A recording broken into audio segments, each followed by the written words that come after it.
today's golf drills for the garden.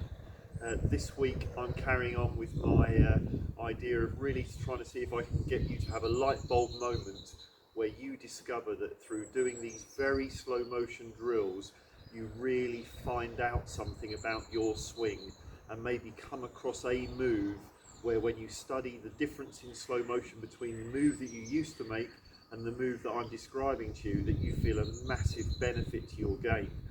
So it might not have worked yet. We've talked about the role of the left knee in the backswing. We've talked about the role of the right knee in the through swing. If you're already doing these moves well, it might not have happened yet. I'm going to try another one today, and I want you to think today about what happens to your right arm in the backswing. Now, as right-handed people, most of us play golf right-handed so that we can whack instinctively from our right side into the ball. And this can cause lots and lots of problems because it loses all the power that we've stored up in the backswing. So if I was to just do a powerful coiling drill where with very relaxed shoulders I simply turn my chest against the resistance of my thighs, I get to this sort of position here.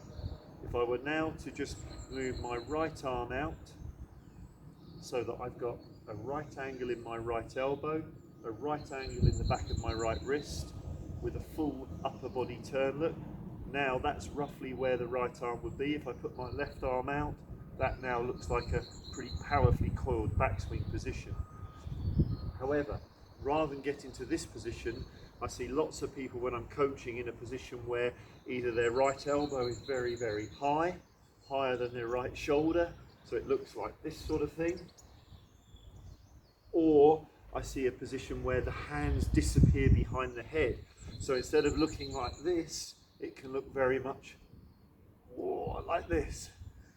Now those two positions happen because people are using their power in their right shoulder too much. So in the backswing, rather than just allowing the elbow to bend and the wrist to hinge like this, they very much pull the right shoulder blade back, pulling the right elbow behind them and the right shoulder blade behind them.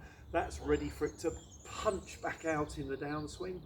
Or alternatively, rather than pulling it back, they lift up the shoulder blade, lift up the shoulder here, lifting the elbow as well.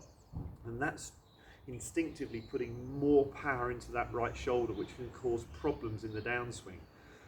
So what I'd like you to do is to, in slow motion, see if you can make a move where you simply turn your chest and you don't really do anything with your right arm. So look, just like a one-piece takeaway, you get to this position here, and then in slow motion, you're going to practice literally just creating an angle in the elbow and an angle in the wrist, like this, without any lift of the shoulder, without any pull back of the right shoulder blade. And then you're just going to reach across and put your left arm on the golf club. And these are the sort of backswing sort of positions that you see Tiger Woods in, where the power is with the coil of the chest against the thighs and the setting of the wrists, but you can see there's no extra power coming from the right shoulder. And I want you to see how different that position feels to when you normally swing to your top of the backswing position, and start to work out the differences in feelings of what's going on as you learn to move this and this.